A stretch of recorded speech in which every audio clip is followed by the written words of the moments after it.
Buckle up, dear readers, for a spine-chilling night driving horror that still sends shivers down my spine. It was a moonless night, and I found myself alone on a desolate stretch of highway, surrounded by dense woods and eerie silence. As I drove along the winding road, the only source of light came from my car's headlights, revealing fleeting glimpses of the eerie landscape that loomed on either side. The trees seemed to lean over the road like menacing shadows, and a sense of unease crept into my heart. My phone's navigation system had glitched, leaving me to rely on my instincts to find my way back home. The darkness swallowed everything around me, and I could feel my pulse quicken with every passing mile. There was an inexplicable feeling of being watched, but I brushed it off as mere paranoia. Suddenly, the car's engine sputtered and the headlights flickered. Panic surged within me as I realized I was stranded in the middle of nowhere, surrounded by the oppressive darkness. I attempted to start the car again, but it refused to respond. The battery was dead.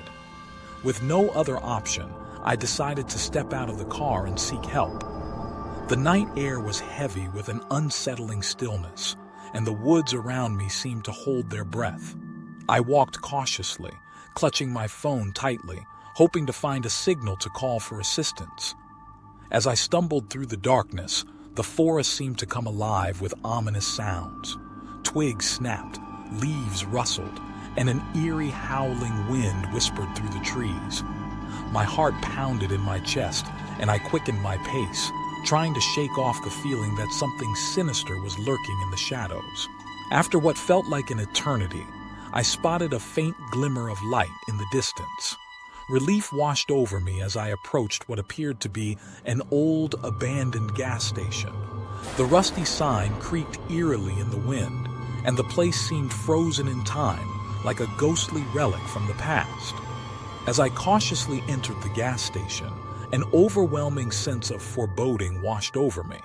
The air was thick with a musty scent, and the flickering fluorescent lights cast unsettling shadows on the peeling walls.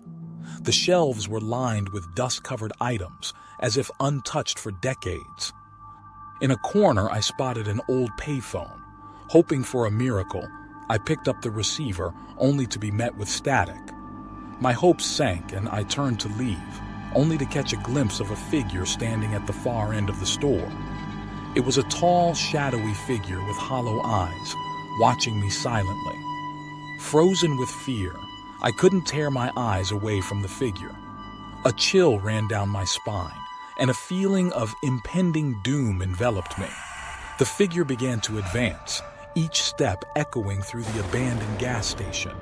I stumbled backward, tripping over a forgotten gasoline canister. My phone slipped from my grasp and skidded away. Desperation took over as I scrambled to my feet and bolted toward the exit.